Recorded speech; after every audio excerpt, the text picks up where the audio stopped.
Un homme a obtenu un téléphone capable de prédire l'avenir, mais au lieu d'acheter des tickets de loto pour devenir riche, il a dépensé 20 000 € pour louer une maison délabrée que personne ne voulait. Pourquoi? Parce que son téléphone prédisait que 2 jours plus tard, on sortirait de la fosse septique de cette maison une pierre brute d'une valeur de 200 millions d'euros. Après quelques recherches, l'homme a effectivement trouvé la pierre annoncée. Il s'est aussitôt rendu dans une bijouterie pour la faire expertiser. L'odeur de la pierre a fait grimacer tout le monde. Un fils à papa, grand amateur de pierres précieuses, s'est approché. Il a vite compris qu'il s'agissait d'un jade de première qualité. Voyant que l'homme n'y connaissait rien, il a proposé de l'acheter pour 10 millions d'euros. Mais contre toute attente, l'homme a refusé net.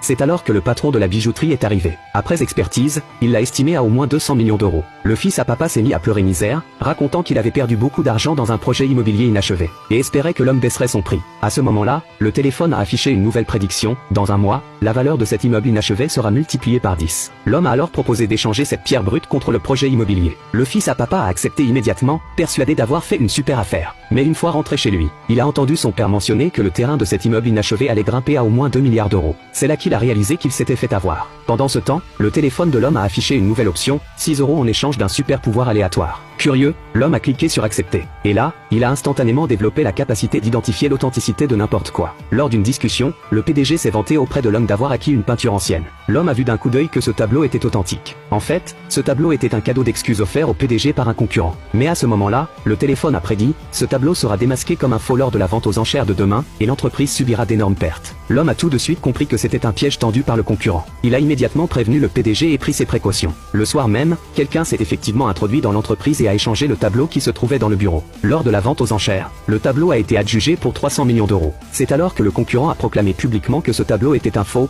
et que l'original était en sa possession. Pour convaincre tout le monde, il a sorti fièrement son soi-disant original. L'homme et le PDG regardaient la scène tranquillement. À la stupéfaction générale, le soi-disant original n'était en fait qu'un gribouillage d'enfant.